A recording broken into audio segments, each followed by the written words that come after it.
Good evening, Kitsune League. We're back for another game of lower division action. I'm Wistfall, and I'm joined by Elbow Fever.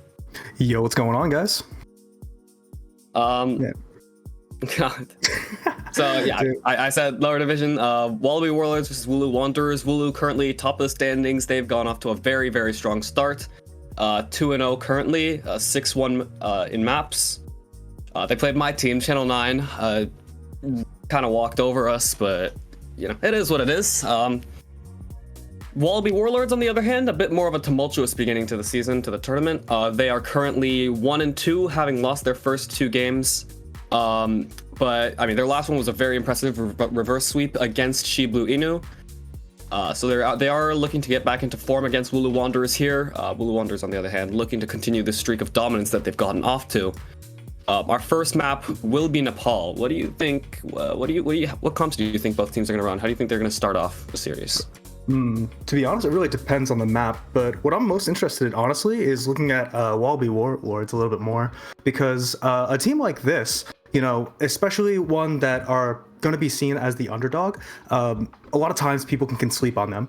And when we look at their records, look at how they've been playing before, you know they're a team that could fight. Like you mentioned, the reverse sweep from last time, they have the mental, they have the ability. I think this is going to be a really good game. Yes, I agree. Both of these teams stacked with individual talent. Players like Tanikby, Turget, Monarch on Wallaby Warlords, AT as well, who I don't believe we've seen play yet. Could be someone to keep an eye on if they do play again. Wooloo Wanderers, on the other hand, I mean, this roster, I think, surprised a lot of people. They definitely surprised me. TAA, Tao, however you say it, dominant presence on the Junker Queen, which has been the main composition Wooloo Wanderers have been running. They've come out very strong on it. Ataki, I've been talking to him a lot. Absolute mechanical warlord. Definitely a contender for lower division MVP, I would argue. Istos, a very competent hit scan. Triggered and Wi-Fi contenders for the best support line in lower division. But, you know, as the season evolves, I think Wallaby Warlords, their support line could very well stand up to that of Wooloo Wanderers. Both of these teams have double W initials, so it's gonna be that's gonna be a lot of confusion for some, I'm sure. But yeah, this series could be a pretty interesting one, I think. Yeah, I'll be 100% honest. I'm not too familiar with a lot of these names here. Is there anyone we should be looking out for, especially on the Warlord side? Wallaby Warlords, Tanikby's, pardon me for the alliteration, but a bit of a warlord on the Farah, on the Echo, on May as well. Dawes also, I believe, has been playing support. They've shown themselves to be a pretty solid player.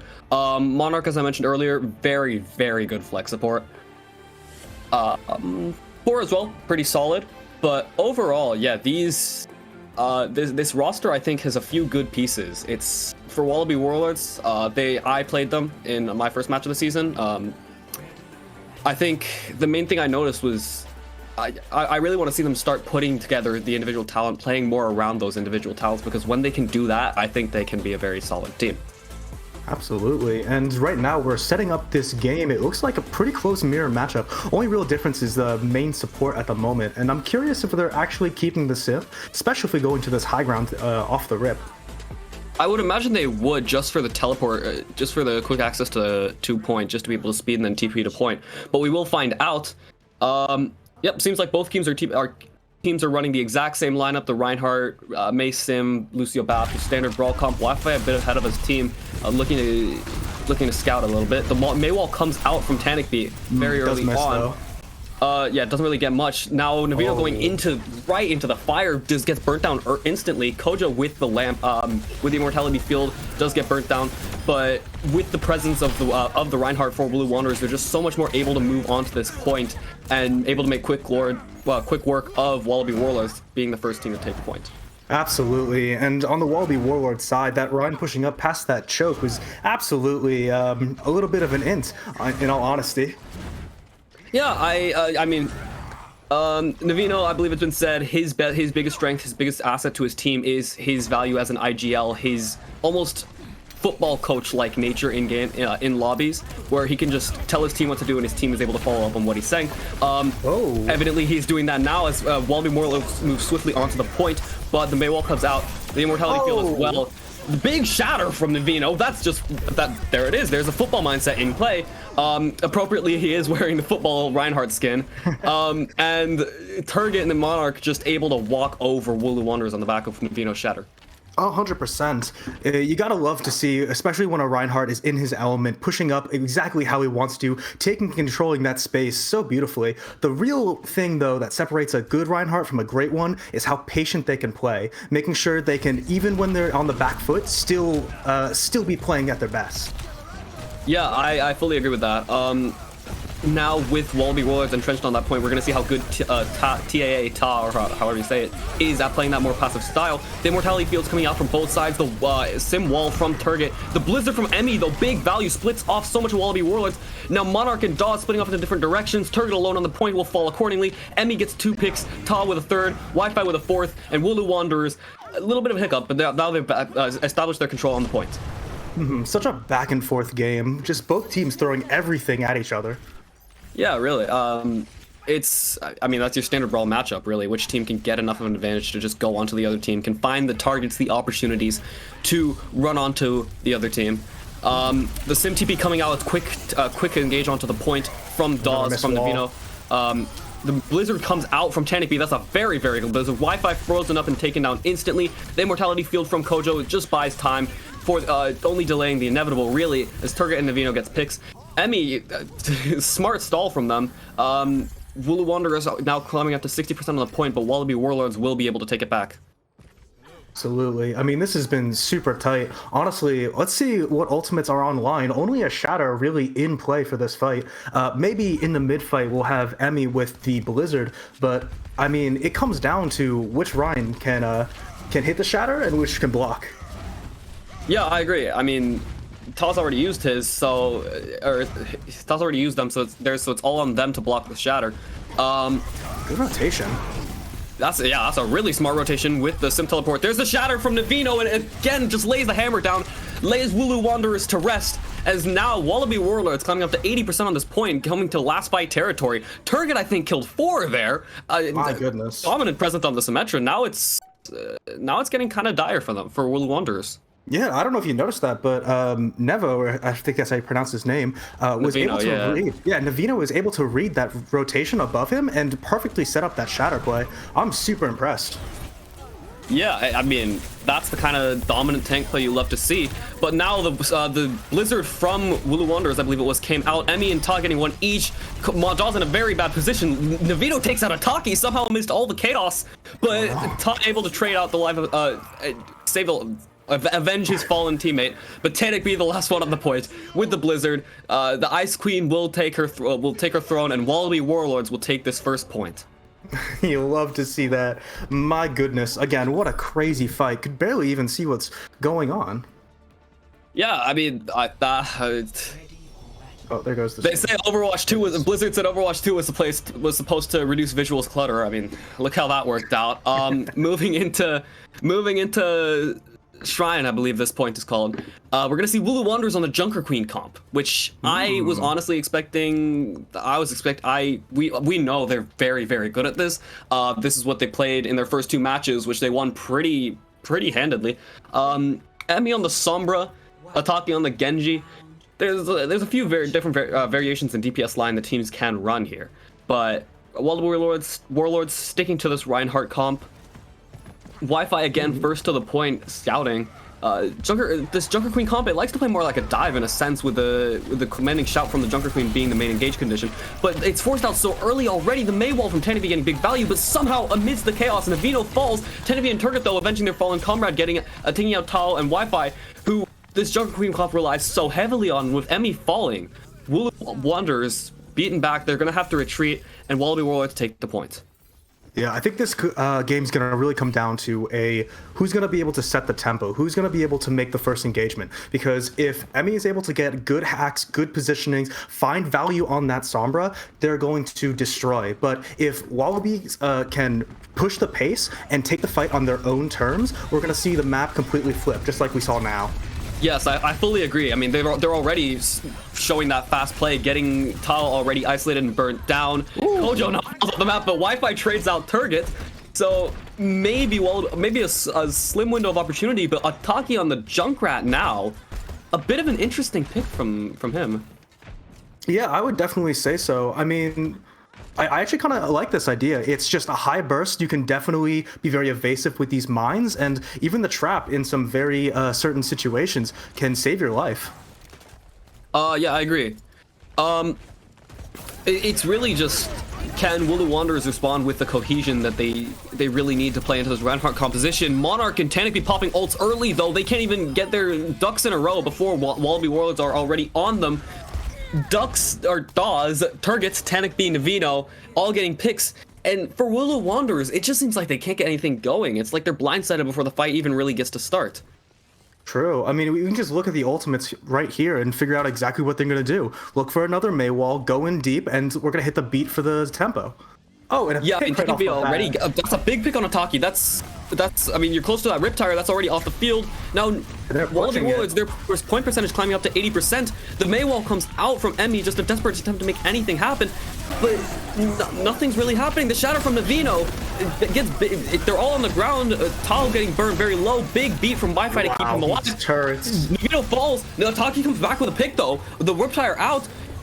Wi-Fi falls on the point percentage coming ever higher, so close now, and Wallaby Warlords take the first map as Wooloo Wanderer is not even able to touch. So close too. That tire was so big. I think honestly the point could have flipped right there if he could have had the touch. Yeah, I mean, yeah, maybe. I mean, the numbers were fairly low for Wallaby Warlords, but that's kind of just a microcosm of the whole map, really. Wallaby Warlords just playing so much faster.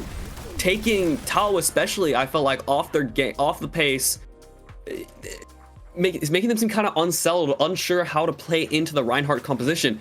And the Maywalls from Tanic B, excellent job from them in isolating Tao consistently, forcing out the commanding shout, just making it so hard for Wooloo Wanderers to really play on their own terms, like you'd mentioned. Yeah, absolutely. Those Maywalls and their pushes have been absolutely oppressive. If anything, what I would have preferred is they would have set up on the high grounds for them. You know, get the Sombra into place, get themselves ready to go, and when they want to drop, they can drop, but it's going to be very difficult for the other team to get up to them. Yeah, you have to expend the Sim Teleport. You likely have to use one of your BAP's cooldowns to even get your team into a high ground position. And even then, that's still such an advantageous position for the Junker Queen comp. I agree that setting up high ground would have been a lot more of a favorable position for them, as they wouldn't have had to rely on the mercy of the Maywall not finding value, which with Tanic B, more often than not we saw it was finding value. Going into this next map, Wooloo Wanderers pick Hollywood.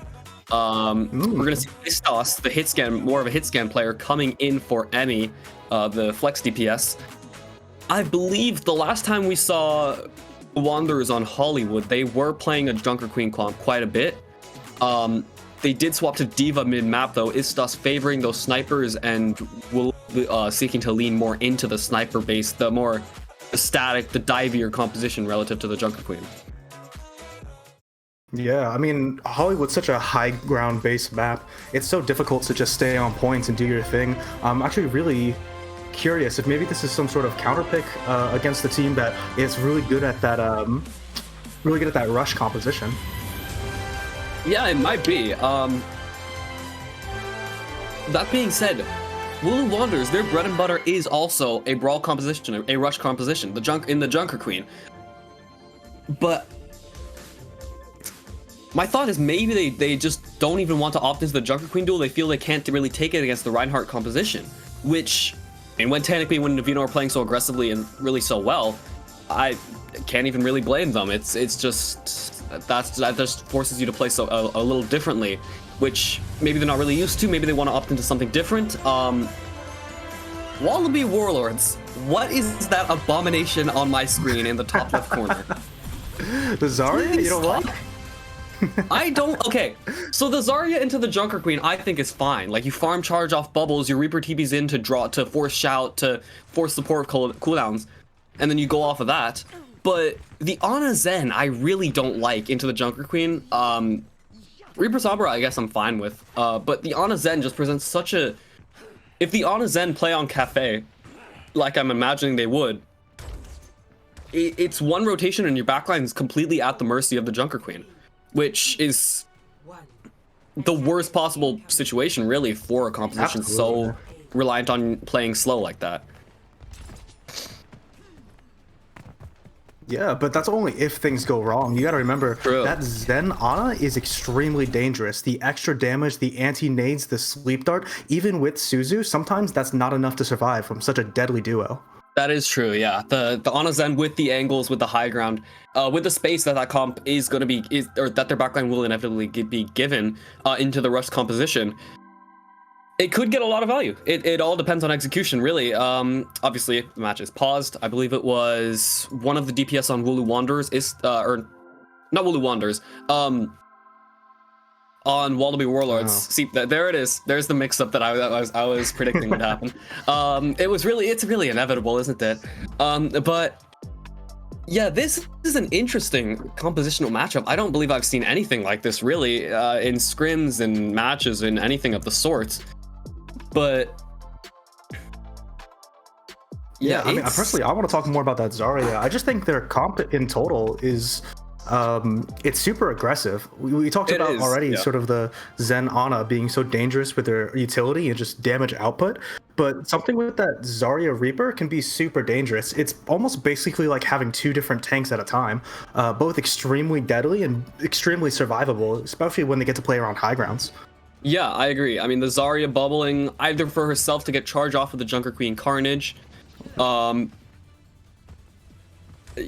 Reaper teleporting to draw aggro to force cooldowns, getting bubbles as well to build charge, and then your Zarya pushing off of that with the high charge, which is so devastating for a team that's already used, for example, the Suzu, the commanding shout, maybe even the heal amp. It really does come down solely to execution of both of these comps. It's just on the Reaper as well, an adaptation from the Sombra perhaps of Emmy, perhaps looking to brawl more to get more burst damage in onto that Zarya, just to force out her bubbles maybe, to not give her the time that her and the Reaper want to be able to go fast, to play the game fast. Very interesting. And in a way, you know, we can start thinking about these. Oh, a great well, there's the right off the bat. There's the Zen Ana getting big value already. Dropping very low. Substituted in for Dawes to play the more flexible picks. Istos does take out Monarch, so that's a lot of the healing gone on the side of Wallaby Warlords. But Tau falls, Istos falls. Again, you get a bit more of the aggression here from Wooloo. You're seeing a bit more of the aggression from Wooloo Wanderers, but it feels like that Zarya comp from Wallaby Warlords paying dividends. It's a bit of a gamble, but it certainly does look to be paying off, I think. I mean, you got to think about it from that Junker Queen's perspective. Imagining only with one Suzu on hand, you get naded and antied, slept. There's bubbles every time you try to slice something and get yourself healed back up. There's just so many things to pay attention to, like hacks, that it's going to be super difficult for you to sustain in the fight the way most of the times Junker Queen wants to play.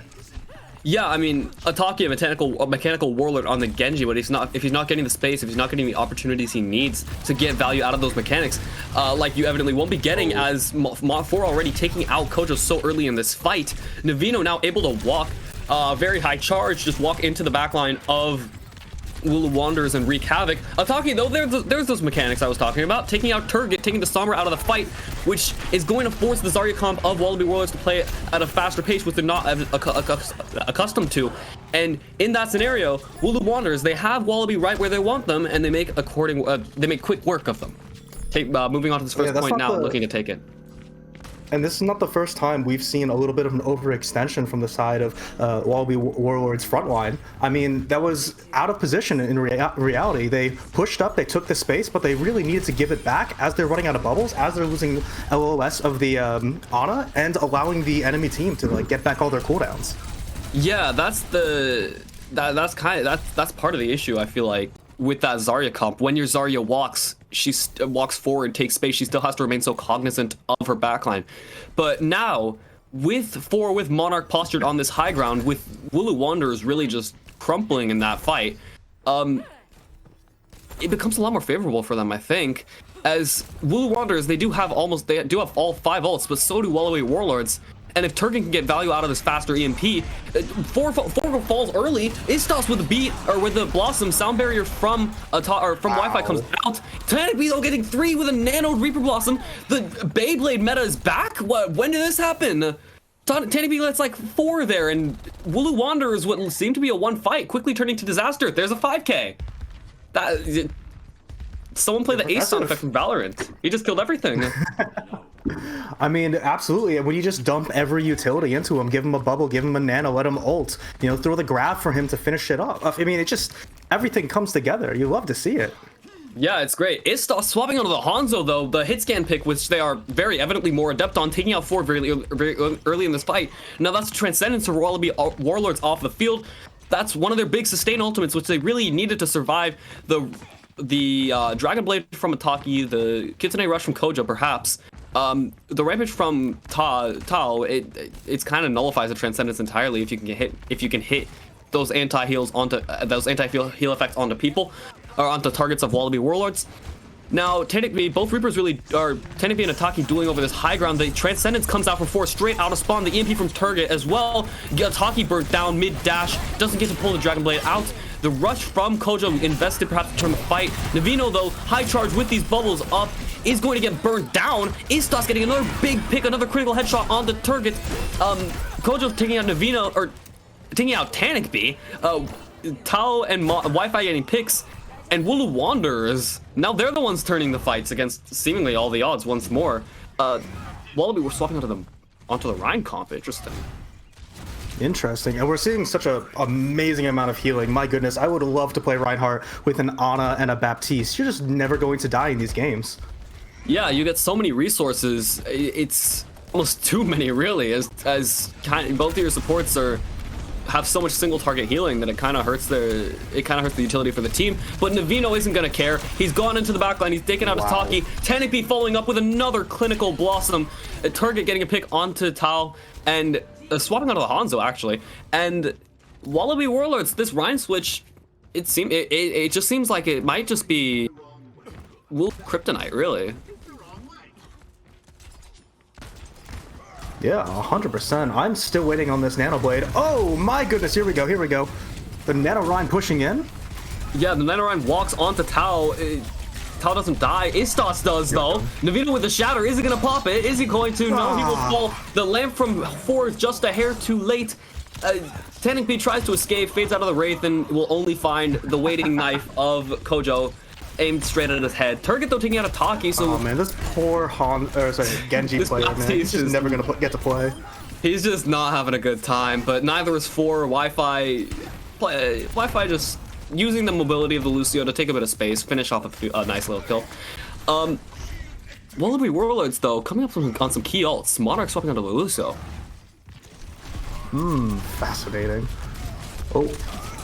That's an early shout and a slam right away. From Navino with this? Big beat, even bigger beats. Wi-Fi going huge. The immortality field from Monarch comes, or from the 4 comes out. I'm used to seeing Monarch on the map. I didn't even notice the 4 was the one playing, but Wi-Fi getting 2 picks. The Reddit Lucio coming out looking like Frogger out here, and Istos getting out Target. Wooloo Wanderers. A bit of a statement.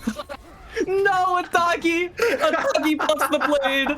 That's oh, yeah, he dubs a dub. Good time. My goodness gracious. Unfortunate.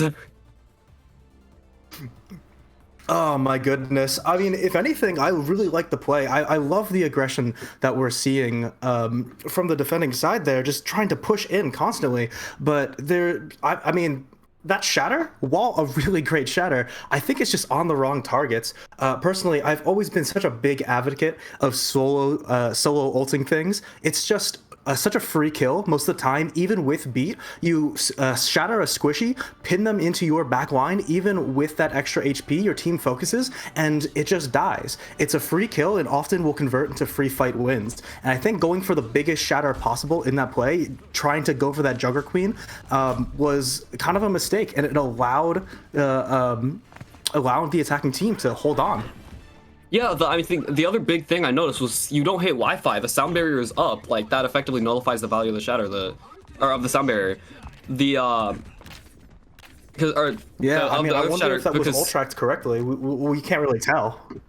Yeah, we will. Yeah, we can't. We can't see their comms. Ataki fans though, you do have your copium. He's on Torb now. He has the he can now dominate the battlefield as we have so often seen him do in this league.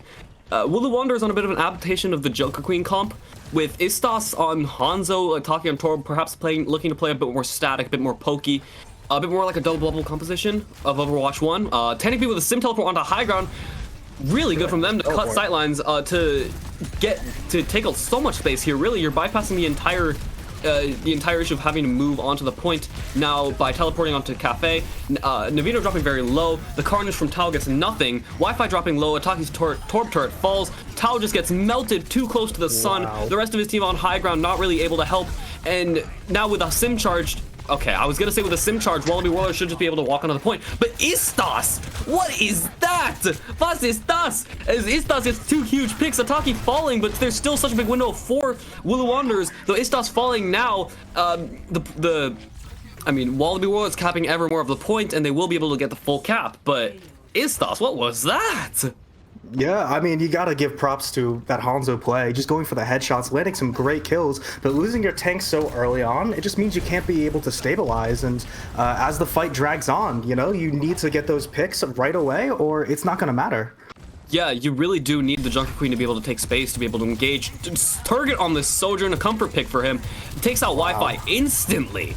Wow, okay, the Suzu from Kojo forced early, just gonna have to back away, flee with his tail behind his legs, as will the rest of Wooloo Wanderers, as now Wallaby Warlords moving into this second phase, into this, I believe this is a movie set for, this is the set of a Western movie. Ataki now looking for something on this low ground, but the Dragons from Istos not really able to find anything either. They do force the Immortality field from 4. Navino now walking onto this backline, but Wi-Fi and Istos, big picks from them. Navino just forced so far back, and Wooloo Wanderers took them a bit of time, but now they retake control of the cart. Yeah, I really wanted to criticize that Dragon, as there's really no follow-up, but more than anything, it just split the side of Wooloo Wanderers just all over the place, trying to, you know, isolate those fights, and, you know, we saw a great counterattack. Yeah, I mean, Istos getting big value out of this Hanzo, as we're seeing. Navino walking forward with a shatter. Tenekbi on the Mei once more. The Mei walls to isolate the Junker Queen could be very big, but Tao somehow getting onto the high ground, ignores the Mei wall entirely, refuses to play the game that Wallaby Warlords have opened. The Immortality field comes, or the Amplification Matrix, both support ults from Wallaby Warlords come out. The Rampage getting big value, but Navino just burned down through all of it. Tenekbi, I think, used the Blizzard at some point. I can't even see. He may not even have a Turgid's Overclock comes out, but Istos with, I think, a third pick in this fight. Istos is going crazy. That's like 4 kills for them in that fight alone. And, I mean, Monarch, the lone solo on the point, is just instantly burnt down. That might have been a 5K. Wi-Fi hit an amazing beat once again after the shatter was ripped. I don't understand, honest to God, how we didn't hit the Lucio with the shatter there. Must have been some weird movement where he just kind of barely jumped over it. Yeah, I mean, Wi-Fi showing himself to be a very, very adept Lucio in every aspect of the hero, really. There it is again, takes out Turgid, the Reddit Lucio coming from the skies. You'll never see it coming. He gets 2 picks. What is this? This guy's Frogger. This guy's actually built different. Down, just going in. Yeah, he wanted the hammer kill. He wanted the hammer kill for sure. Wi-Fi on the Reddit Lucio. That's a third pick. Give this man an ace. No, we can't get it. Tao took out Monarch, but I mean, I think he'll be happy with a 4K. Oh, Istos, why'd you have to ruin the fun? Why'd you have to ruin our fun? You just love to see good Lucio play. So much really fun. Good. One of the most dynamic characters that you almost never see coming when they pop off. Yeah, I mean, the Lucio's mobility, so many people have spent so much time playing Lucio that they've just gotten ridiculously good at him. Like, I mean, as a main support player, it still astounds me to see some of the stuff people can do on this character. Wallaby Warlords now posturing perhaps to get onto this high ground to use the Blizzard. to force out cooldowns to get key picks. The Maywall from Tanipy gets nothing, but it does force out the Suzu. The Molten Core from Ataki on the high ground, buying so much space for Wallaby Warlord, for Wooloo Wanderers, but Tao does fall, split off from the rest of the team. Kojo in the backline taking out Turget, who did get Ataki. Now Navino all alone in such a dangerous position, but they are gonna he is gonna make quick work of Istos. Wi-Fi is gonna fall, and at last Wallaby Warlords able to get this cart moving. Yeah, 100%. Great push on them. Isolating that Jugger Queen, realizing that she's on the low ground for some reason, and just push her really well. They missed the Maywall, unfortunately, in that situation, but we're able to chase that down and just unable to, once again, have Wooloo Warlords stabilize. Yeah, a great rampage from Tao 630, but an even better sound barrier from Monarch. Amplification matrix coming out from 4. The Fire Strike window doesn't come through. Perhaps Navino was just a bit too far forward. The Dragon Strike from Istos, again, doesn't really do anything. It went through her own team, really. But Turget does fall. Istos is showing that she doesn't need a Dragon Strike to get value, as we've seen many times. But Navino picking up 2, probably going to get 3. Istos falls.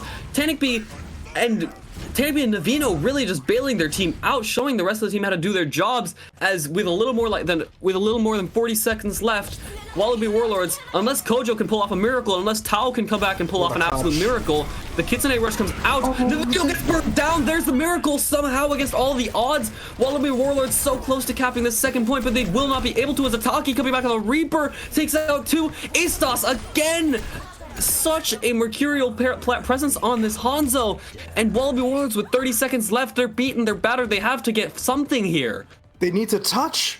How are they supposed to touch here? I mean, the Lucio could definitely touch, but I mean, if I'm playing on Wooloo's sides, I'm stuffing the doors. I'm not letting them even get close.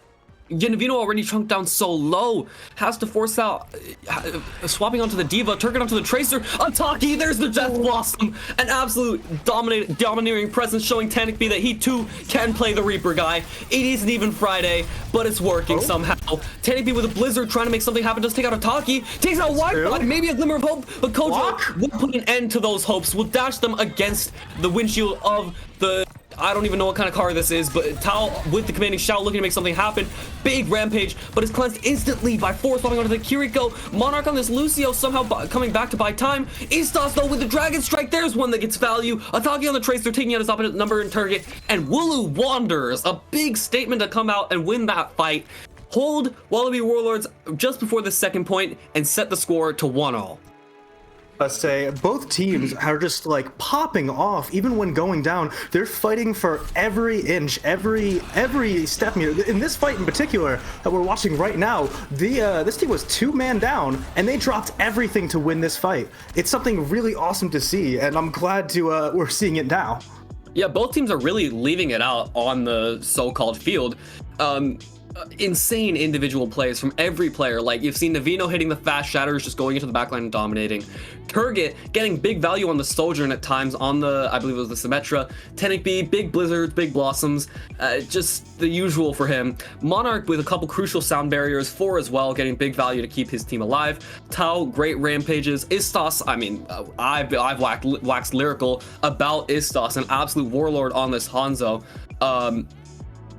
Ataki had a huge blossom at the end in those last few minutes, in those last few fights, really coming into his own, showing that mechanical prowess that I was speaking about. Wi-Fi and Kojo, I mean, they've just been consistent presences, consistent keys to success for Wooloo Wanderers. Kojo getting big picks at times. Wi-Fi just refusing to die, pulling out some crazy Reddit Lucio gameplay. Not even Reddit Lucio, more aggressive Lucio in general. And it's really just setting us up for an amazing series. Either way, both of these teams showing that they are every bit as good as we would expect, and it really just goes to show how good all of these teams in the lower division are, how stacked they are, I think. Yeah, lower division says who? These guys are actually insane. Personally, I'm really rooting for Wi-Fi. Got a special place in my heart for any Lucios that I really love. The only thing I really want to see from Wallaby Warlords is I need to see that tank be stepping it up just a little bit. We're having some really great pushes, some really great plays, but when it comes to those shatters, when it comes to the ultimates, it's been a bit of a miss so far. Yeah, I think Wallaby Warlords, they need to be a bit more consistent in getting value out of their cooldowns. Technically, Mei Walls especially. There's been a few fights where they're massive. There's been a few fights where they force out key cooldowns, they force out the shout, Tao just gets melted off of them. But there's others where Tao's just able to leave, Tao's just able to walk away with no punishment. And that really just hurts Wallaby Warlords so much because you've used one of your biggest tools to isolate. And as a result, Wooloo Wanderers can come back in knowing they have an advantage in cooldowns and just W onto the other team. Now our third map, Rialto. Neither team has really... Okay, Wallaby Warlords has shown us the only non-hard brawl composition. The only, like... Well, even then, that was kind of a brawl. But Rialto, a map that really doesn't favor brawl compositions at all. Absolutely, and with picks like that Hanzo that we were seeing before, or the Sojourn, I'm curious if they're going to come back out and try to dominate the fields with these long-range kind of maps. Yeah, they might. I mean, I've never seen this before. I haven't. That this doesn't exist. This isn't a real part of the map. What is this? This is a figment of our imagination. This is like. What? Is this Rialto? Is this Rialto? Have we just been? Has Rialto just been 1984? The old Rialto never existed. This is the map now. This is the PVE leaks right here. Oh yeah, no, this is from archives. This is from the archives mission. That's what it is. Ah, that's why. Where is this relative to everywhere else? Hold up, go up. I'm curious. There. It's on the right side, left side of the map from attacker spawn. Fascinating. Yeah, both teams on this diva composition. The only difference I see is Kojo's definitely swapping. Kojo is definitely swapping off onto the Kiri. Yep, there it is. The only difference really here in this more static, more dive, counter dive composition is Turget on the Sombra looking to enable the dive versus Istos opting for the pure kill potential of the Widowmaker. I'm super curious about this Widowmaker. It's sometimes really difficult to play, obviously, against this dive, but with some smart play, some understanding of how to use your cooldowns, putting a Venom Mine behind you to make sure no Sombras can sneak up on you, I mean, we could see some really interesting shots. We could just see Istos take over the map. Like, I mean, we know she can. She was kind of doing it on Hollywood, but on this Widowmaker, she could just pull out a Decay-like performance and just dominate the lobby, really. We will see, though, as technically putting a fair bit of pressure onto her early on. Or not technically, I believe that was Turget, rather. Now playing on this low ground, looking for an opportunity to engage. Navino, or Tao, and Navino kind of just having a little bit of a fist fight, looking to assert dominance, but really all they're doing is shooting at each other. Okay, Wi-Fi just tosses his nade straight into Navino's defense matrix. Turget, though, dropping very low, has to back out of the fight for now, is healed, but there was a bit of a window of opportunity there for Turget to get, for Wooloo Wanderers to push to perhaps force something out of Wallaby Warlords, which now Navino has to burn his boosters to kite. Now he's falling back a little bit. Tao already built up a Diva Bomb. How has this happened? Navino as well having one. Monarch and 4 both having support ultimates. Much further along than either of the supports on Wooloo Wanderers, although Wi-Fi close to this nano boost. The nano from Wallaby Warlords comes out onto Navino, but nothing much comes of it. The nano from Tao invested, now the Diva Bomb from Navino, likely to take out Wi-Fi, but Tao still in this fight, still kicking, is able to get the Diva Bomb off, doesn't get anything, but a man advantage does present itself for Wooloo Wanderers, although Istos falling. Kojo takes out Tanabe. That's a huge pick. That kills so much of Wallaby Warlords' dive potential. Turget's still so close to, yeah, it's so far to this EMP, to this Sombra ultimate, which could be all the difference in this fight. For having the Transcendence could be a big determinant of where this fight goes, as it's really only been this one long fight. Kojo with this Kitsune rush is going to pop it now. Navino gets burnt down instantly before on the Zenyatta to get Ataki popping that Transcendence now to get his team back into this fight. Tao demeched, and somehow, some way, with all the windows that have been presented, Istos, what is that? Iston's more like, even with Tao falling, the opportunity is still there for Wooloo Wanderers. I really like this swap. The Widowmaker is very scary, obviously, but this Ashe has so much more potential to do like consistent damage, has that one-shot potential against that Tracer, so it's obviously a better matchup, and the support lines is playing super static on different corners. Throwing dynamites and landing good ones will not be too difficult. Yeah, talking on this Genji as well, I mean, we know it's a comfort pick, we know he dominates on it. Into this backline of a Zenyatta Ana, it's a lot easier to get value. I think the nano boost coming out onto Navino early on, the EMP, the both DPS ults on the side of Wallaby Warlords could make the difference. Navino takes out Ataki, but 4 falls. A lot of the damage from the backline of Wallaby Warlords gone now. Navino dropping so low. He falls, gets remake killed by Tao, asserting dominance over Navino. Now it's all on Wooloo Wanderers to convert. They have the advantage if the MP comes out from Turget, but they're not able to capitalize off of it. They have no diva. They have nothing to take space. Turget, the frail Sombra, not really able to get anything. Not really able to take the space that he would so desperately want to. And now, Teddy falls. The bomb of Istos getting 2 picks. An absolute dominant presence on the Ashe. And last, somehow, Wooloo Wanderers pull through and they cap the point. Yeah, I gotta say, my boy Wi-Fi, great positioning that fight. EMP comes out and just instantly throws it onto that diva, keeping that diva alive and making sure that counter push was not going to be able to work. I honestly think that was the turning point of this fight. I agree. I mean, that sequence of events, Turget kind of whiffing the EMP, Tal getting the nano, allowing them to walk forward, was so pivotal, and now we're seeing the Ana Wi-Fi getting similar value, forcing Navino to hold this quarter rather than being able to push. Teddy B now going in, Kojo again. What is that? What is that? This guy has become Fielder, Teru, Violet, all the good Kirikos rolled into one, just getting these crazy picks and offering so much more for Wooloo Wanderers than we were expecting. I think Ford does take them out, though. Punishment for their transgressions against the state of marsupial gaming, against against Wallaby Warlords, as Navino coming close to this diva bomb, gonna look to turn the fight. Both support ults online for Wallaby Warlords. Somehow, how does Wi-Fi live there? How does Wi-Fi live? Navino's boobs, Overwatch physics, I guess, having a moment as somehow Navino boops Wi-Fi off of the high ground into safety with literally 1 health. Navino takes out Ataki with a diva bomb, though, but still falls. And Wooloo Wanderers, again, these fights are so chaotic as Wooloo Wanderers able to take the 2nd point. I love this Genji. I just watched him try to deflect that diva bomb. I know he wasn't going to live either way, but it's just absolutely hilarious watching this guy try. I've been told he's half asleep. It's all good. Sometimes you just the lizard brain takes over, and you do what you have to survive. At least what you think you have to survive. In that case, little to no survival would be occurring. Okay, that's just Zenyatta gameplay right there. I mean, Ataki gets burnt instantly.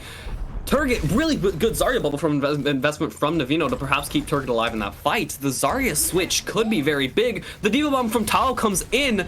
It doesn't really get anything but a bubble from Navino, forced out to keep himself alive. I'm confused. Why would they do that? I mean, like, they threw the bomb and maybe then just looking to get engaged. Yeah, maybe just looking to get something to engage off of, but now the bomb from Istos comes out. A Target gets burnt down so low instantly after popping that EMP, has to back out. Now the window for Wooloo Wanderers presents itself, and Istos blows it wide open, turns it into a gaping door, taking out 4.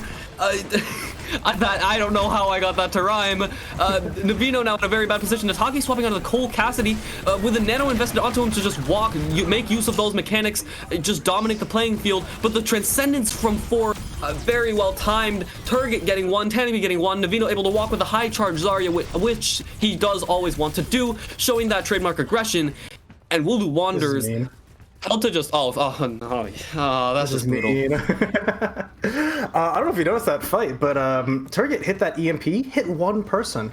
Because the way EMP works, it like slightly pushes you up in the air. He didn't drop far enough down to actually hit anyone underneath the bridge. So what happened was he just hits nothing, completely airs it, and allows the attacking team to push in. Yeah, he kind of, I think he just misjudged LOS, but you know, it happens to the best of us. Ataki already building a high noon, but the grab from Navino so fast, so well timed. Ataki takes him out though. Wow, okay, this guy's just crazy. Korb's taken out by Tanikby on the Hanzo.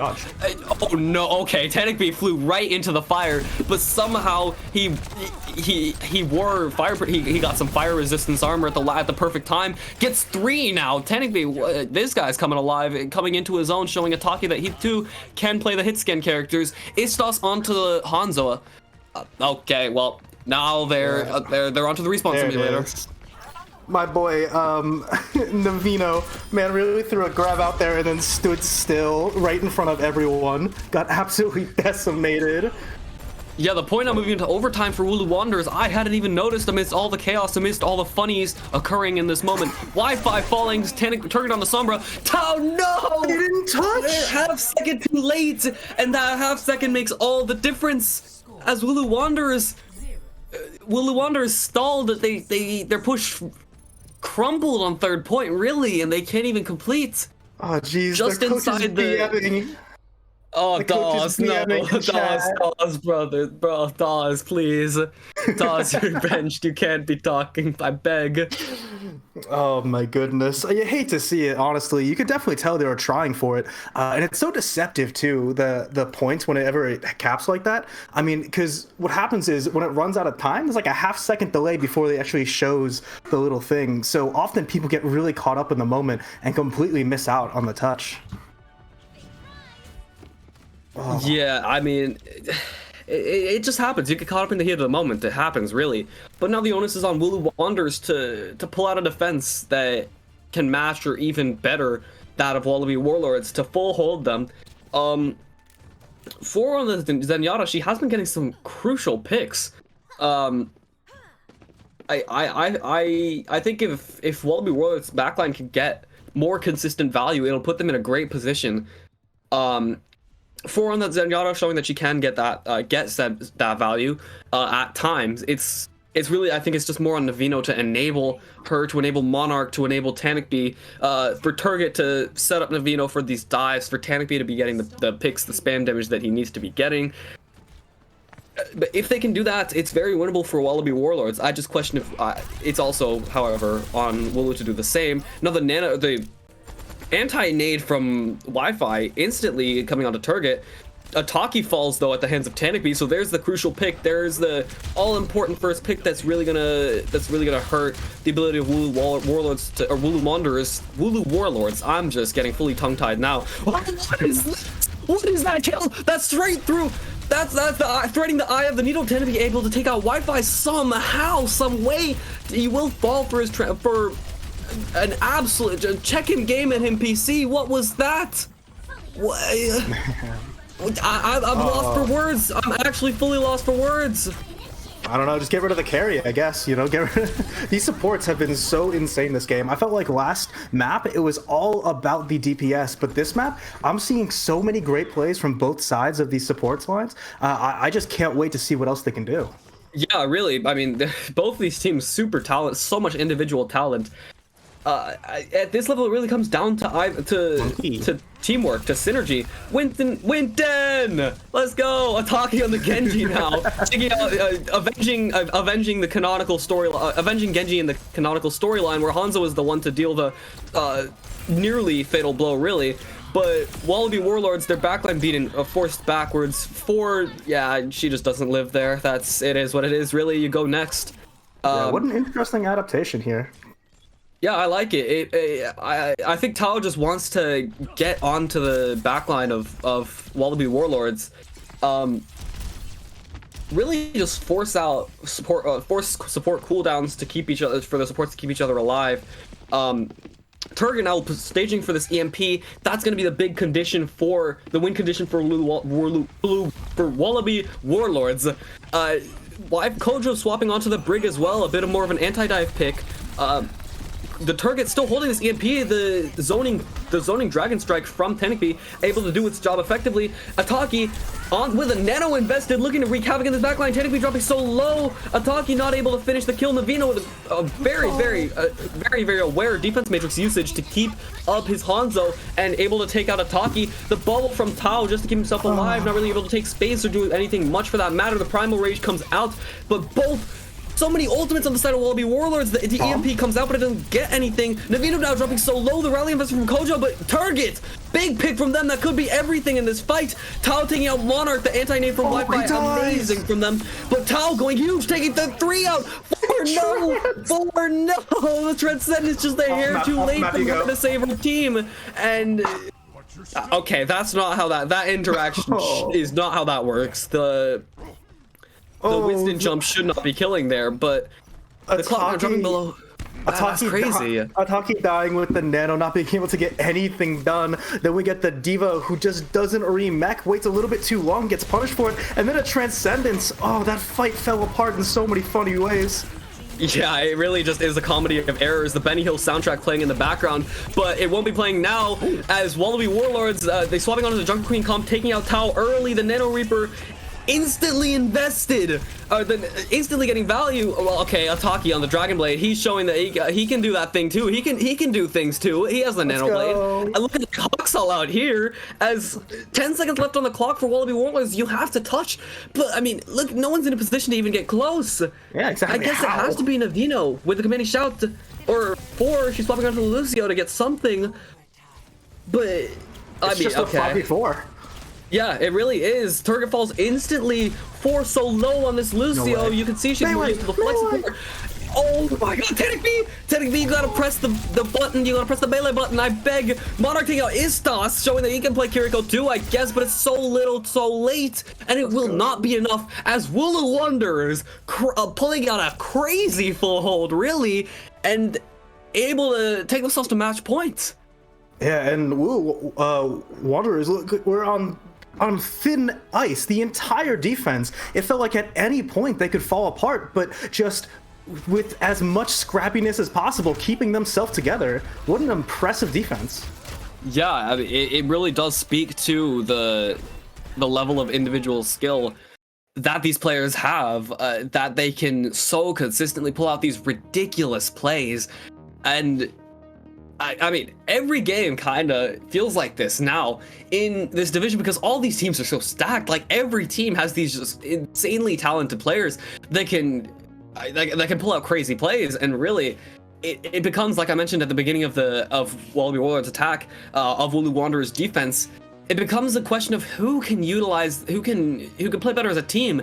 And we were seeing in equal measures really from Wooloo Wanderers both halves of this duality, where the individual plays from Ataki, from Wi-Fi, from Tao, from Istos especially, from Corbs too, from Kojo rather, getting huge value. But in the same vein, Wallaby the teamwork from these players to peel for their backlines, to take space as a team, to engage as a unit, to coalesce onto those single targets,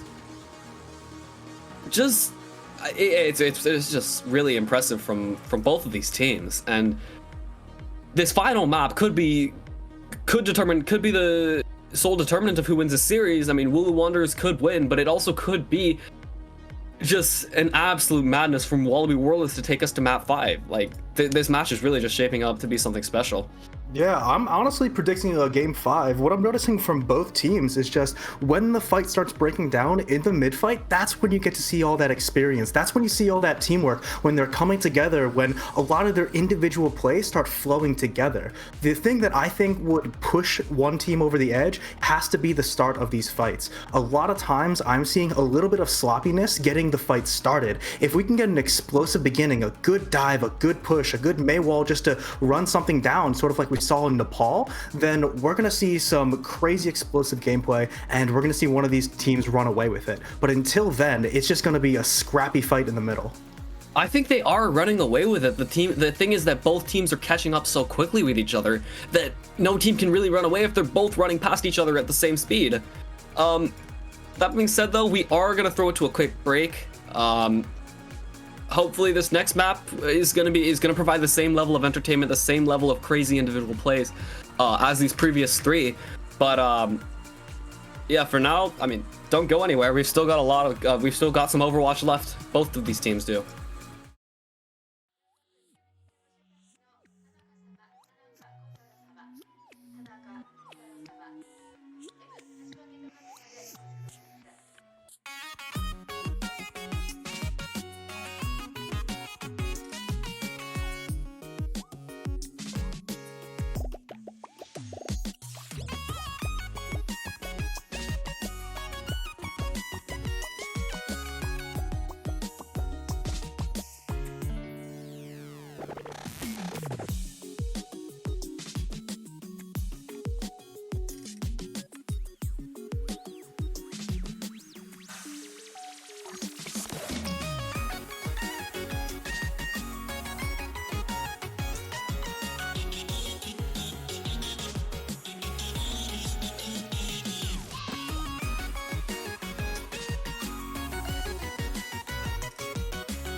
All right, we're back. We're going to get back in for the fourth and possibly final map of what has been an incredible match, really. Very, very entertaining. It's had everything. It's had questionable ult usage. It's had crazy individual plays. It's had clutches. It's had 5Ks.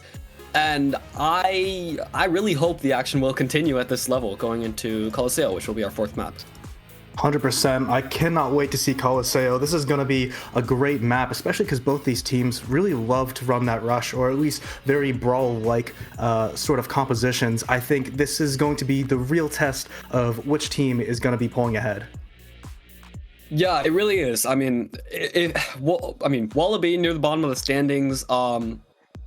I personally was not high on that high on them after their recent matches. Wooloo, on the other hand, I think they're the best time. They're the best team in the league. But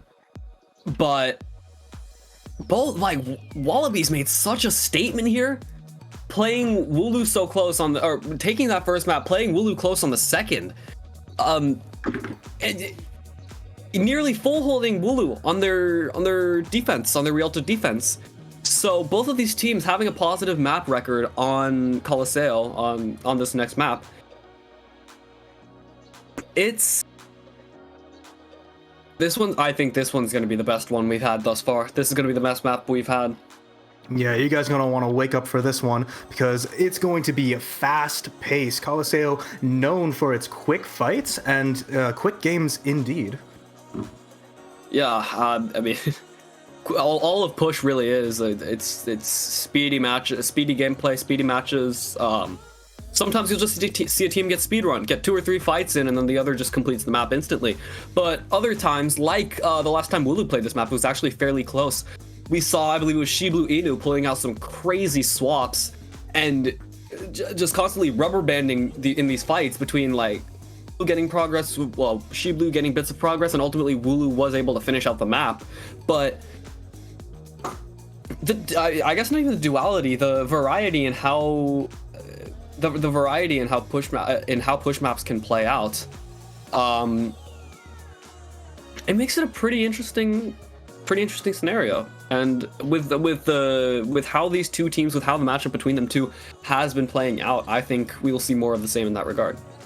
Yeah, there's definitely 2 or 3 positions where defenders absolutely have the map advantage, trying to use some of those high grounds and really surround the enemy team. I'm curious how we're going to see both teams really attack on this point.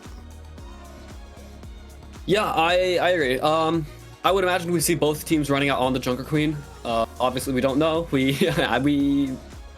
You never know what strategies either of these teams might be cooking up. Navino might want to play the Zarya, play the D.Va, play his off-tanks. Having been an off-tank player in Overwatch 1, he would tend toward those. Although we have seen him play, I have seen him play Ramatra, Junker Queen. He pulled out a Ramatra against me, against Channel 9. Instant as well. He has played that. Although on Colosseo, which does tend to favor brawl maps more, we could see that. Tao as well, favoring the Junker Queen. Playing D.Va a fair bit as well, who a bit of a different style relative to the Junker Queen, where you're not really playing as much of a brawl. Have also seen ball maps or ball compositions being run on Colosseo, so you never really know. Yeah, actually the thing I kind of want to see the most is for Warlords to go back to that Ryan and Mei composition. They saw so much success just cutting off the front line of Wooloo Wooloo Wanderers, that I think that might be something they want to lean into. Yeah, it might be. I mean, they took the first map off the back of that Junker Queen comp, paying huge dividends, really. And the question now is, if they do run that Rhine comp, can they get the same value? Can they consistently play off Tenekbi's walls at the level that they need to, at the pace they need to? Can they keep shifting Wooloo Wanderers off of their pace? Can they force them to play on Wallaby's terms? Because if they do that, that's the win condition for the Reinhardt comp. That's the pitfall of the Junker Queen. If they do that, they set themselves up very, very well to really go to a map 5 and potentially pull off what would be an upset of untold proportions, really. Absolutely, and even if the Mei and Ryan comes out, if they're doing really great with those tempos and sort of taking their fights how they want to, I mean, it's still up to Wooloo, the Wooloo team, to make sure that doesn't happen, to play together, to make these rotations very sharply and not get caught out in those positions. It's such an interesting back and forth, and the dynamic between the two teams is gonna be super sharp. You know, you have to pay really close attention to when the fight is about to begin. Yeah, you do. I mean, so much of it is reading the other team. So much of that Reinhardt comp is. I believe we're just waiting on one from Wooloo, but it's there's only so much you can presume. You don't know that much. You don't know which comps these teams have scrimmed on, what they've played on. I haven't even. I mean, I haven't seen either of these teams play push. Wait. No, I have. I've seen Wooloo play push, but I haven't seen Wallaby's push. When we played them, we took them to 3 maps. The only map 3, only map before I believe they had was against Crew. They lost that one. So yeah, I'm not sure. I'm not sure how this one's gonna go. Really. Yeah. And I think we're really presuming we're going to see a lot of rush versus rush, brawl versus brawl. I'm actually really curious. Maybe we see that Widow again, or the Hanzo, or some sort of ranged character. This map has a lot of open space, even though it's played like it's a closed one. I'm curious if we're going to see something like that. And if so, are we going to see that Ana Zen sort of composition again, where it's very offensive in the backline? Yeah, you might. I mean, who knows? Who knows, really? You could see the Ana Zen with the ball composition. You could see it with Ana Kiri. You could see it with Mercy Kiri if you want to go for an Echo, for example. But we're finally going in. Dawes back in for Monarch, keeping 4 in. I did quite like her Zenyatta gameplay, so maybe Navino, maybe Wallaby Warlords have seen the same thing and want to lean into the Zen. Wooloo Wanderers, same lineup. Kojo, I've noticed, has been in over Triggered. Maybe Triggered's just not there. I believe he is their starting flex support, a very, very talented player. In my opinion, probably the best flex support in lower division. Best, maybe second best, maybe up there with Osiren, who people have been touting as just an absolute warlord. But we're going to see a bit of a role swap. Wi-Fi on the Kiriko and Kojo on the Lucio. Istos sticking with the Hanzo from the off, Ataki on the Genji. There it is. There's the Rhine comp that you were talking about. There's the Rhine May. There's the one that seemed to be Wooloo Wanderer's kryptonite on the first map. Now we're going to see both teams brawling, or looking to brawl down this long corridor, this long hallway, really. Wow, great Sonic. Yeah, that's big. That forces Ataki to retreat instantly, as he can't really push. The shout from Tao comes out. The Mei wall from Tanic gets nothing. Navino dropping very, very low. He will not be. The lamp will not be forced out. Yeah, the shield is gone as well. Big carnage from Tao as well. The Mei wall comes out. The immortality field comes out. The Suzu from Wi-Fi, a bit earlier than maybe they would have liked, but still both teams just brawling around this point, not really able to find a big advantage. Cooldowns being forced. The Mei wall from Tanakby. Tao falls instantly. There it is. There's the breaking point. The balance tipping now in favor of the Wallaby Warlords, wreaking havoc on the backline now of Wooloo Wanderers, as after a decent bit of time, now they're the first ones to take the point and push the ball. I'm actually really, really surprised. I thought we were going to see Wooloo push in and take advantage. Lamp was down, shield was low, wall was out. I thought it was so easily in the bag, but unfortunately they weren't able to come together and make that push, and just one wrong step, just, you know, half a centimeter to the wrong direction and caught by the Mei wall, it's over there. Yeah, I mean, now both teams coming up on these ultimates, the DPS and Rampage ults from Wooloo Wanderers.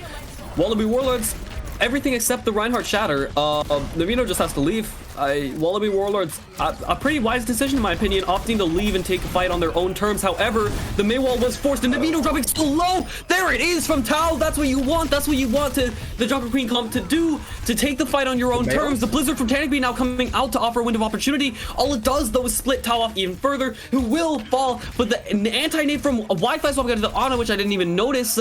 Dawes though collapsing in the small room with Tanakby with Target, and thus another fight win for the Wallabies. I think really disciplined for them to back up in the way they did. Just to give up the bot, take a fight where they want to, and even down a man, recognizing they could still win a fight with something like Blizzard is really, really coherent as a team. Yeah, I mean, really. Okay, yeah, there's the issue with the Ana pick here. It's so easy to engage onto, especially if you get split, if you get staggered, you just die. There's no help, there's no Suzu to bail you out, you just crumple.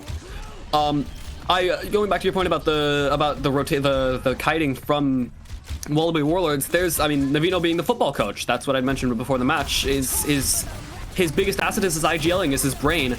The sound barrier from Dawes now coming out. Tanic be taking out a Taki early on in the fight. The Nano invested into the Joker Queen. That's what they were cooking. There it is. Istas taking out her opposite number and target. The shadow from Navino is going to be able to take out Tau. The ultimate is coming out. Corbs on the Reddit Lucio, showing that he can emulate Wi-Fi just as well as Wi-Fi can play Reddit Lucio. Tanic be taking out Istas, but the fight picks now Taki getting 3. There it is. In these scrappy fights, I mean, the DPS on both sides just is so good at getting these big picks. And now Wallaby Warlords established a big advantage, but Wooloo looking to do the same. Yeah, absolutely. Here we go. Once again, we got another blade. I love this guy's blade so much. It's either a boom or bust with this man. And, you know, I just can't wait to see what happens. No nano available, but can we get something done with it? It really is feast or famine for the Genji blade from Ataki. Now the Maywall comes out from Tanic B early. Tal dropping so low. Tal probably gonna fall here. He's so low. There it is at last. Sweet release of death for Tal is all that awaits him beyond the Maywall as Wallaby Warlords taking control of this point. Back, I mean, Wooloo barely even pushed it. Wooloo even barely got progress there. It's the advantage now. The lead from Wallaby set to grow ever further. They're so close to capping this forward spawn to unlocking it. Ataki looking for something, not able to find it though. Wi-Fi again. This Ana getting picked first, scuppering any momentum Wooloo Wanderers might have looked to build. Port's down. Corbs are down. They can't do anything. Yeah, it's just over before it even begins for Wooloo Wanderers at times. Yeah, I was gonna praise the last fight. At least when they went down, they didn't have to waste any ultimates. They're gonna be coming back strong. But the second I'm thinking about this, I see the supports just falling apart. I don't really understand. Like, what on the side of Wallaby can really get to that Ana, get to that, what was it, Lucio, in such a fashion? Shouldn't they be further back? I mean, you'd imagine now swapping onto the Kiriko. I feel like you lose out on so much fluidity in your engages. Ataki with a nano blade though doesn't care. He doesn't need a speed boost. He just needs the chemicals of questionable origin pumped straight into him from Wi-Fi's Ana, and a dragon blade, I guess, to win the fight. Last, dominating now. Wooloo Wanderers swapping onto a full dive comp. Tracer Genji. Ataki Mei. Ataki, what is this? Mystery heroes. There it is, the Reaper. My, I mean, the problem with making this many swaps is just look at the ulti-con. Even though nothing is on the side of Wallaby, they're so much closer to all of their ultimates. Having to give up everything just to swap the comp, it seems dangerous. Yeah, it is pretty dangerous. It's a bit of a gamble on your comp being able to get value, which into this Reinhardt brawl. Okay, Turget, that's just he actually just pulled out the soul read. He actually just sent Ataki to the Shadow Realm, which you would think a Reaper would be comfortable in, but I guess not in this case. Wallaby Warlords having gotten the forward spawn, now in a position to just lock away Wooloo Wanderers, get to a map 5, establish such a big lead that with the way push plays, with the ult cycles, Wooloo Wanderers won't even have a fight out, won't even have sight of any way to get back into this match. Istas though, Istas taking out Turget, she's evidently got something to say about that. The pulse bomb comes out from her, not really getting anything other than the immortality field forced out. Big sound barrier from Dawes, normally a tank player, but they're showing that they're very competent on the main support as well. Taking out Tao now, Tanic B is, and the bot all this while not really moving. Oh, I feel so bad for that Reaper, looking for every out possible, just the wall sitting right behind them. And, you know, this is exactly what I was talking about. Just, that fight was almost over just because of ulti econ. There was just nothing you can really do about that when you're up against a beat and a Mei ultimate and the Shatter. Oh, Oh no, Ford takes out Ataki, trying to teleport back onto that high ground just for some escape, but none to be found for him, as Tao gets melted instantly, not even able to get the Primal Rage off. There's the focus of the Brawl composition, there's its capability coming, there's its advantage. Dawes getting very, very low, the Immortality Field forced out from 4, showing herself to be a very competent Baptiste, in addition to that Zenyatta that I had mentioned on that we'd seen on Rialto. Wi-Fi with the Nano, Tao with the Primal Rage. Istas coming close to this Pulse Bomb, gonna look to give some sign of life.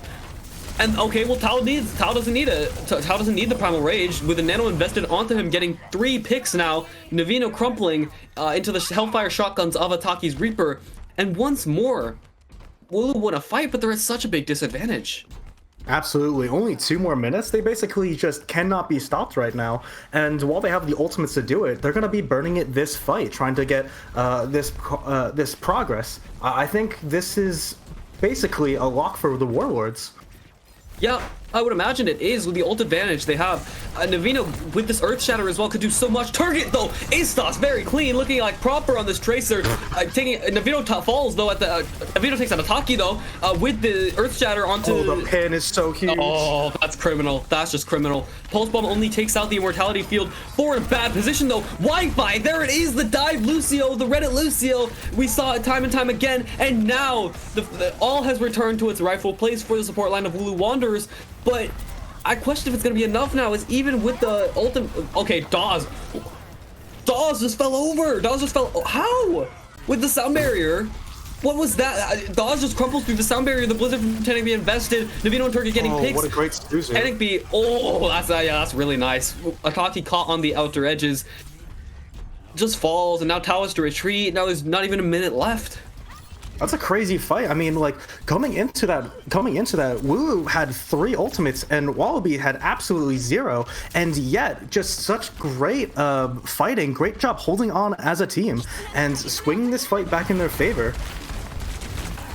Yeah, I mean, it really is. Okay, Ataki gets melted instantly, getting a bit too overeager with the rush from Kojo. Istas building these pulses so quickly, but not able to get anything with them. All she gets is the Immortality Field. The Suzu from Kojo so desperately trying to keep Tao alive, but Kojo will be the one that falls. He was trying to help his Winston, but didn't think to help himself. Tao now falling, and 15 seconds left on the clock, and Wallaby Warlords so firmly in control. It just seems like Wooloo Wanderers have been able to get anything going. This Rhine comp really is their kryptonite, as Tao on this Ataki coming back with his Death Blossom, seeking to make anything happen. The Immortality, or the Implication Matrix comes in. Okay, Ataki got something. Ataki got 2 kills, and at last, I mean, again, they're winning these fights, but the advantage is they're spending so much to do it. The Wallaby are just able to roar back in and win the next fight instantly.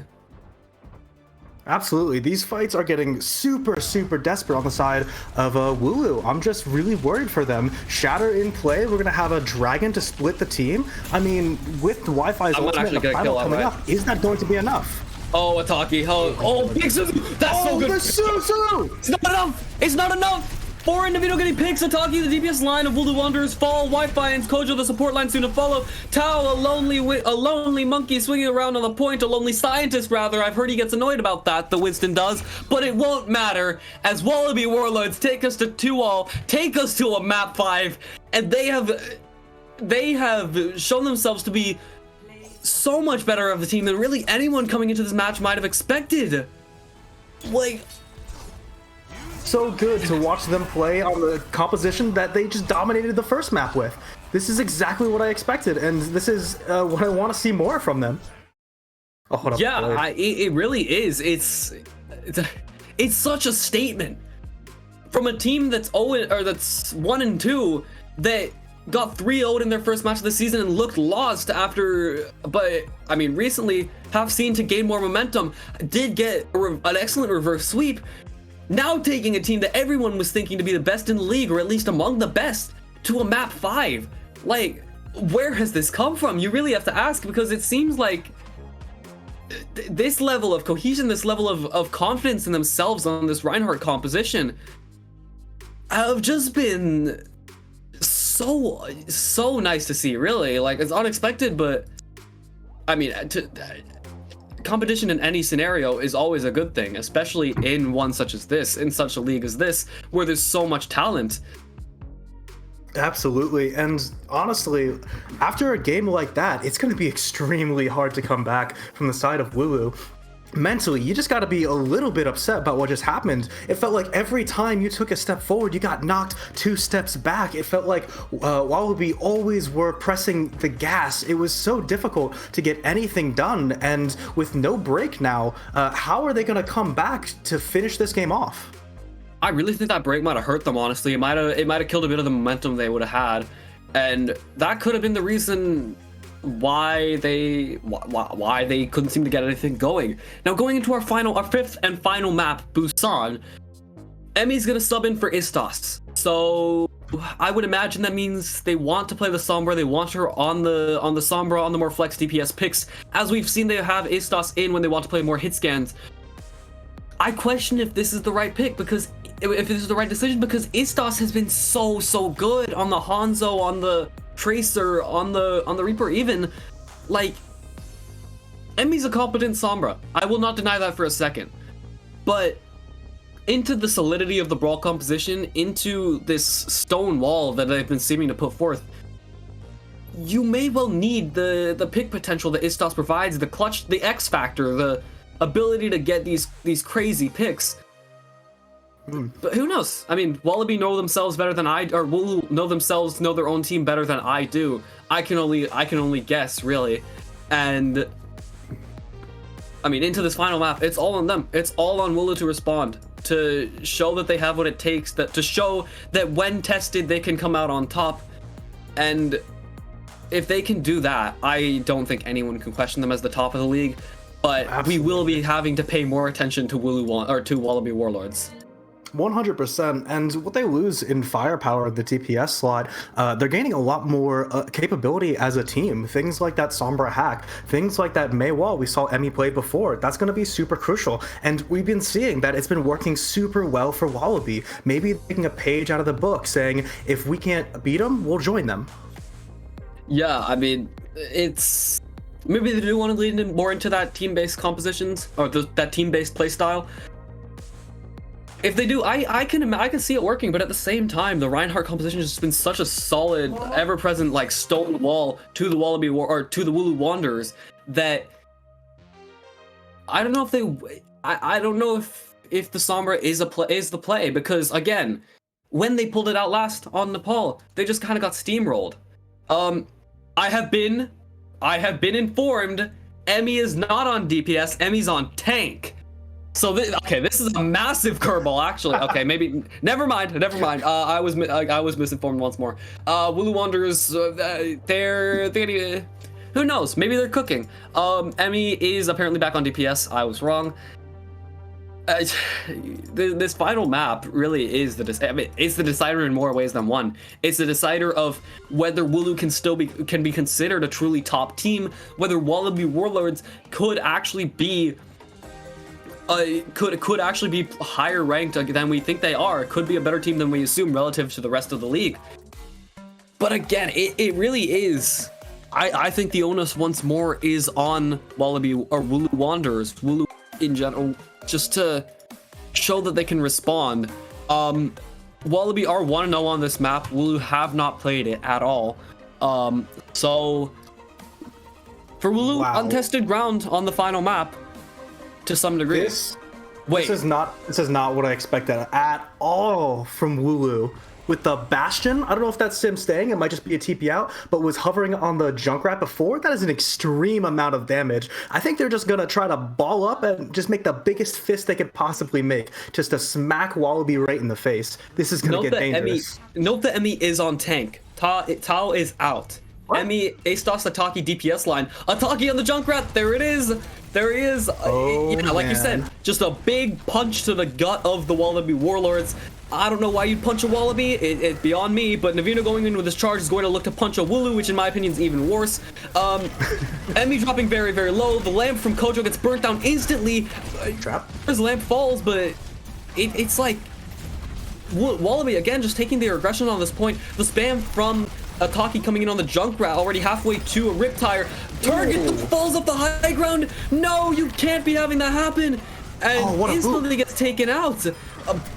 No, Navino second to fall. Tenekbi so low on this point, and Wooloo Wanderers come roaring back, winning the first fight in quite dominant fashion after. Oh, pause. Okay, pause is called, but Wooloo Wanderers win a fight, and really no better way to start for them. Yeah, I mean, let's talk about it. Just compositionally, I'm not sure about Emmy on the tank here. Maybe they just feel more comfortable on the Rhine than anyone else. But I'm just super interested in those DPS picks. I was expecting something super coordinated. I was expecting something really interesting as a team. But now they're just coming out with the most firepower you can possibly have in the game, and I love it. Yeah, I mean, this comp really is just apes together strong given form. It's the concept of finding a target to isolate, finding a target to run onto, blow them up, make their life nothing but torment and suffering. And it's really interesting. I really think it's a nice adaptation where they like to run the Junker Queen comp, and instead they're pulling out the Reinhardt, more of the predecessor to the Junker Queen, which plays more like a dive. It's a bit of an interesting one. Yeah. Oh, cool. We got graphics. We got cool new graphics. Do we? Yeah, there was a graphic on the stream. Okay, we're back in now. Yeah, Wooloo Wanderers first to move onto the point.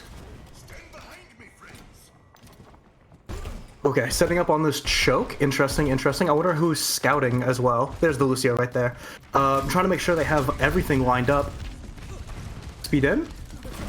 Target looking at the off angle. The speeding comes out, and that's a shatter and a half. Navino's dropped so low. Ataki able to take out 4 before the fight even really starts. Before the ultimates come out, the amplification matrix from 4 kind of wasted, as even with Istas falling. Okay, well. Target Kojo just jumping for joy, but his joy will soon turn to extreme despair as he is felled by the arrows of Turget. Turget now takes out 3. Navino looking to re-engage into this fight. Maybe somehow this fight's gotten so scrappy that maybe a window presents itself for Wallaby Warlords. The charge canceled, Emmy to fall. Turget taking out 3 in this fight. Navino establishing himself on the point. Istas though coming back on the shield. Barely kept from taking out Turget. Immortality field appeal from 4, excellently done, and Wallaby Warlords will be the first team to take the point. Or not the first team to take the point, but they will get their first percentage on this point. What a great play by that Hanzo for Turget, going off on that off angle, just in a position so hard for anyone to actually contest him. And while his team is running down main, he has a perfect line of sight, hit people in the back when they're not looking. That's 100% what flipped this fight and gave him an opening to actually make something happen. Yeah, Turget really just a really good Hanzo player, a really good hard hit scan. Hanzo Sojourn comfort picks up his, and he's making great use of them. Tenekbi though on another comfort pick on the Mei, and Navino on the with a big shatter, just able to catch Wooloo Wanderers completely off guard, just completely blindsided, and yeah, that fight was really just over before it even began. I feel like Wallaby just come out swinging and instantly made quick work of them. This fight is so dangerous. Just look at all the ultimates coming online. Almost all 5 for Wooloo and 4 from Wallaby. This is so scary. Yeah, this is gonna be a crazy fight, really. The Blizzard from Tenekbi, the Amplification Matrix as well. Oh, Turget, there he is. There's the man. Turget, 2 picks on the Hanzo to seal away Wallaby Warlords, send them back to the depths. And with the point now at 70% and climbing, Wooloo Wanderers, they've got some ults, but Wallaby just playing so cohesively. Oh, this is gonna be a fat dragon. I'm counting on it right now. Yeah, so are Wallaby Warlords. Turget pulls out the dragon, doesn't really find anything though. Out-rotated by Wooloo, just playing a bit faster than expected. The Amplification Matrix and Immortality Field from Kojo come out. The Amplification. Oh, there it is. Navino falls. That's a big window open for Wallaby Warlord or for Wooloo Wanderers. But Dawes somehow gets getting Ataki on the Reddit. Lucio showing Wi-Fi that they too can do anything they can do. Dawes can do better.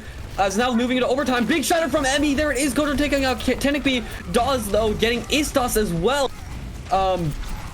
And the fight's still firmly hanging in the balance. The shatter from Navino could be all the difference. And Emmy's so low. Takes a turn upon Navino with the shatter, lays the hammer of judgment down upon the Wooloo Wanderers. And now it's all blue in the kill feed, yellow, I suppose, for Wallaby Warlords, and they will, unless a miracle comes out from Ataki on this Reaper, or from Istos on this Reaper, which I don't think will happen. Wallaby Warlords, the first point taken. It's match point for them. They're on the verge of a massive upset now. That felt personal. That shatter onto Emmy just felt evil. Totally unnecessary. Yeah, just an assertion of dominance. Navino just laying the hammer down, but making a statement, really. Making a statement that he's as good of a tank player as anyone else in this league. As moving into Sanctuary, okay.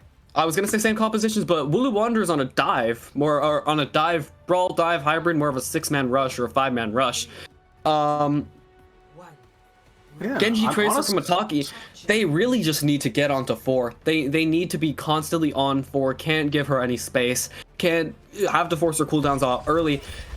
Both teams going to be fighting for control of this drum of the right side of this point. Wallaby Warlords just with the staying power of the Reinhardt, the first team to take it though. Anti-nade comes out from Wi-Fi, or from Kojo, but Emmy drops so low, isolated excellently by Tanikby with the Maywall, and yeah, that's just... You're not living there. You're not living there as the Winston 4, though. There's the dive from Wooloo Wanderers that I was saying needs to happen. Dawes, though, taking out Wi-Fi, Ataki falling, and now Wallaby Warlords going to be able to move on to this point. Yeah, a great try to make this point flip in their advantage, but honestly, losing Emmy there so early is so crippling to the team. I mean, for her to like use her leap in that way, not really committing to going in or leaving, it is punishable, and that's what Wallaby was able to do.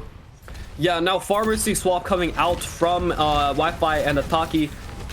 Ataki getting big value on this Pharah already, a very, very good Pharah player. Taking out Turget early on this fight. Now Emmy able to dive off of the chaos, off the space that the Pharah is able to create with that pure damage, with the verticality. Ataki taking out 4 now. Wooloo Wanderers, really a great response, a great counter pick into this Reinhardt composition. As you're just, without the D.Va in Overwatch 2, you don't have the off tank to mitigate peel, to mitigate damage, to provide peel, to negate resources. It's the Pharah gets so much. Oh, Turget's okay. Swapping out to the Cowboy. Turget takes out Istos instantly. Istos flying a bit too close to the sun, perhaps. And yeah. Now with this Cassidy too, we gotta be super careful. This map has an extremely low ceiling for that Pharah to play around in. So this Cassidy might have a lot of good opportunities to either kill this Pharah or just to keep her out of the skies, not let her get any value. It's the other DPS though, the Mei getting the kill onto the Pharah though. Technically taking out Ataki. Wi-Fi dropping super low very early. Istos, that's a huge pulse. That's a massive pulse. Wi-Fi pressing Ataki, offering, turning this fight firmly back into the balance for the Wooloo Wanderers. Navino pulls out the shatter, but falls. Tanikby's Blizzard gets value, but getting 2 kills. Tanikby will fall. It's just, okay, well no, he hasn't fallen yet. Wait, Wi-Fi, Tanikby's got 3. They've turned it around. Where's Emmy? Flew onto the point, flew into the spawn of Wooloo Wanderers, Wallaby Warlords, trying to make something happen, but in doing so, it's thrown away point control, and now it resets right back into favor of Wallaby Warlords, and it will only climb ever further. The immortality, or the amplification matrix invested from 4 just to lock down the point. Oh, the C9 hurts so bad, because it definitely should have been just a fight win for Wooloo. It should have, yeah, but Tanikby somehow doesn't die. That's just target focus falling apart, possibly overheating in the heat of the moment. Tanikby on the Echo now, perhaps take the 1v1 with the Pharah of Ataki. Tanikby a very adept Echo player. Yep, there it is. Ataki falls.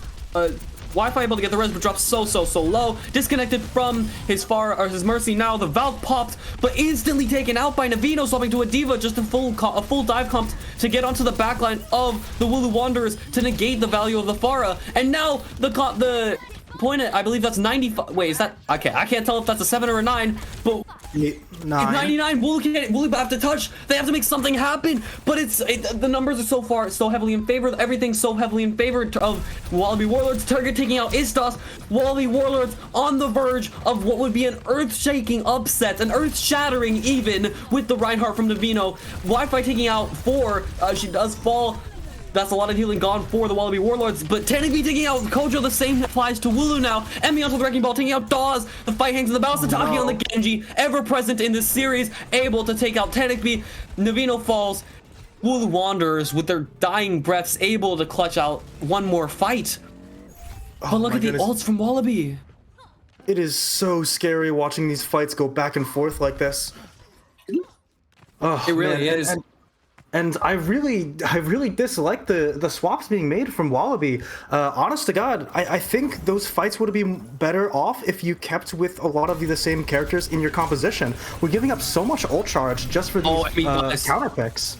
Enemy falls early. The pulse bomb gets nothing. Tanakby's duplicate onto the Genji. That's an easy Dragon Blade farmed, and that could be all the difference in this fight. Kojo swapped onto the Moira, but the Moira offers so little. The duplicate burnt down though. Kojo so low, so very low.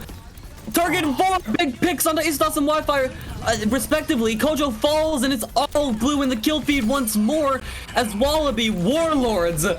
What? I don't think anyone would have seen this coming, but they take control of the point now into overtime. Wi-Fi desperately hoping to make something happen. Istos looking for the same. The recall forced out. Kojo not even close to the coalescence, and that's it. Wallaby Warlords, a 3-2 win against seemingly all the odds. Dawes telling Wooloo Wanderers that they will be needing to learn Chinese after this, because my oh my, I don't think anyone could have expected this. Wallaby Warlords pulling out a massive upset, and somehow both of these teams absolutely incredible. But what a statement this is. What a statement from Wallaby Warlords. Wooloo Wanderers, they pushed them so far, so back and forth in this series, but ultimately played Tanakby on the Echo, Turget on the Cassidy, on the Hanzo, on the Tracer even, which he only pulled out at the very end but got big value out of. Navino swapping, playing Reinhardt, Zarya, D.Va, getting big value out all of them for a consistent presence, getting consistent value. Absolutely dominant she was in this match. Really the biggest enabler for Wallaby Warlords to get that win. And even in despite of all the clutch plays from Wi-Fi, from Ataki, from Tao, from Istos, killing like 5 of 4 fight half the time, Wallaby Warlords, I mean, you have to be feeling confident after that win. Like that is massive, really. And a scoreline like this, it really does tell the story of how close these games were. It felt like even when a team was getting full held or was pretty dominant, it felt like every fight was hanging on the knife's edge, that every single player from the supports, tanks, and DPS on both sides had the potential to completely flip this game. And it was just fantastic to watch these fights play out. Yeah, it really was, but I really have to, you kind of do have to question those swaps from the Wooloo Wanderers at the end. Like, they kind of just, like, swapping onto the Pharah, it was working at times, but then the swap onto the Moira, the swap onto the Wrecking Ball, the Tracer Genji into the Bap Lucio backline with the D.Va to peel, I really don't know. I really don't know if those are the best swaps they could have made. Like, obviously, to some degree, you have to get back to the point. You have to stall, but it kind of just fell apart for Wooloo Wanderers in some crucial moments on that third map. Yeah, absolutely. Or on that fifth map rather.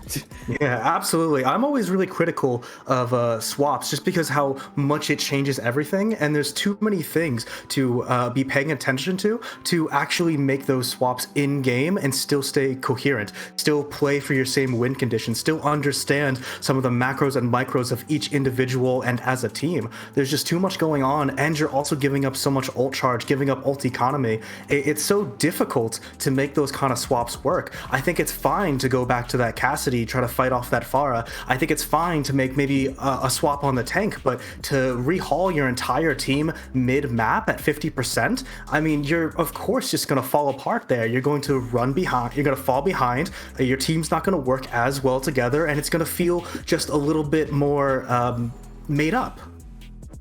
Yeah, it is. It's, yeah, I mean, to some degree it is what it is, but yeah, overall, an incredible match. Definitely flipped some of the narratives that were starting to develop going into this into the rest of the season.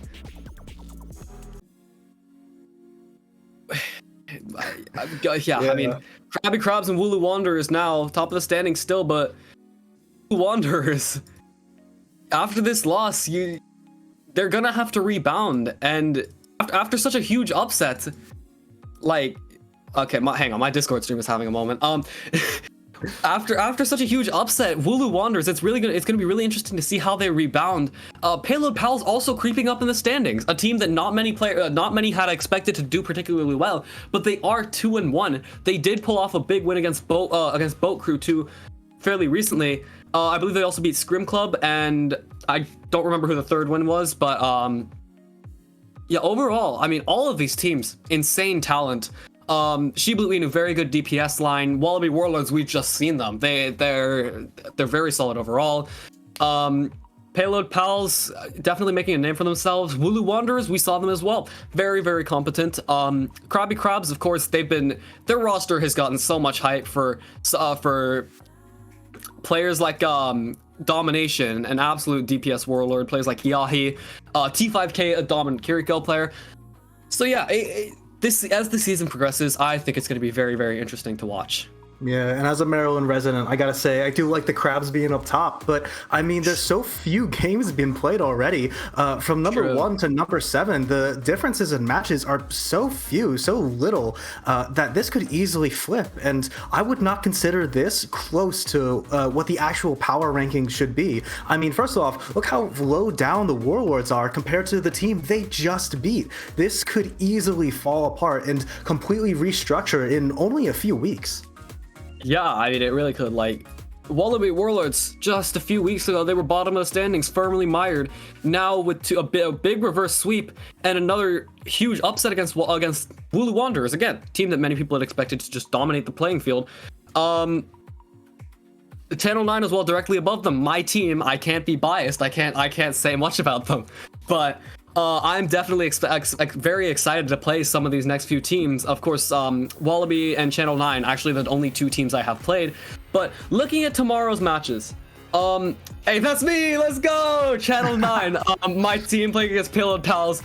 I personally am very excited for that. I was not there for the last match against Wooloo Wanderers. I mean, I could huff some of the copium. I could say it would have been closer if I was there. We don't know. It's done. It's over. They took their win.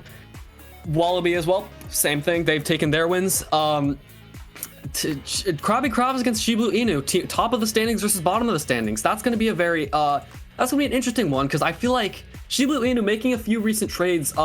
Trading, I believe it was Shimothy on the tank over to Payload Pals for Empoleon, flex DPS player. So that one's going to be interesting to see if those roster changes have tipped the balance in either team's favor. Shibu Inu, of course, did make a statement of sorts in their most recent match against Wallaby Warlords, going 3-2, or going up 2 and then getting reverse swept, which, you know, happens. Monday, we're going to have Scrim Club against Wooloo Wanderers, looking to rebound against from this recent loss. Scrim Club as well, looking to build some momentum to get some wins off. And also on Monday, that's me once more. That's my team.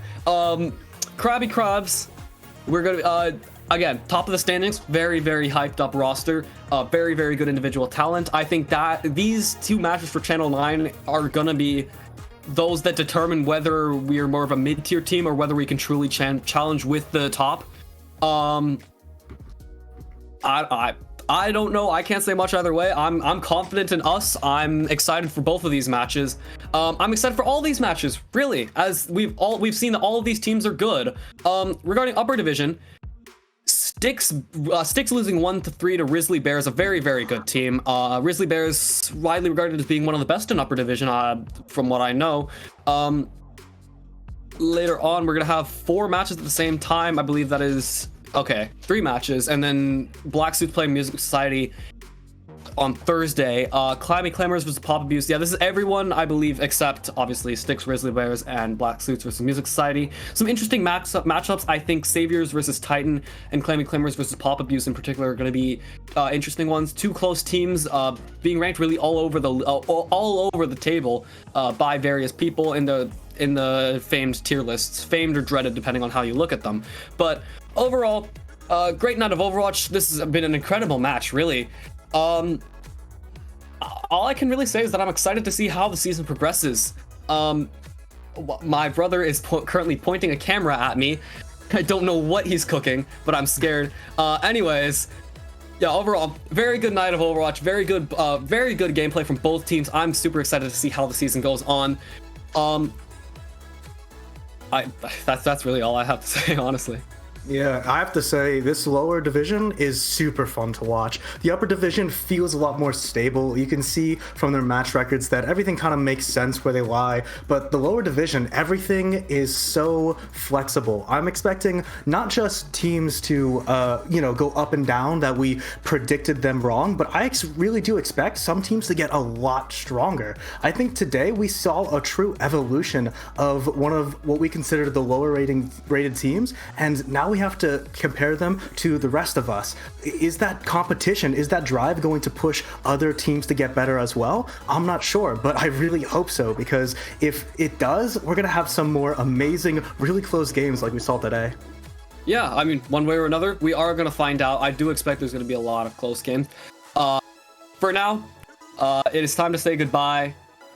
I guess I would say follow me on Twitter, but I don't post on Twitter, but much if at all. Yeah, tomorrow we're gonna have more matches, more Overwatch. Hopefully it reaches the same standard, but for now, good night, see you later.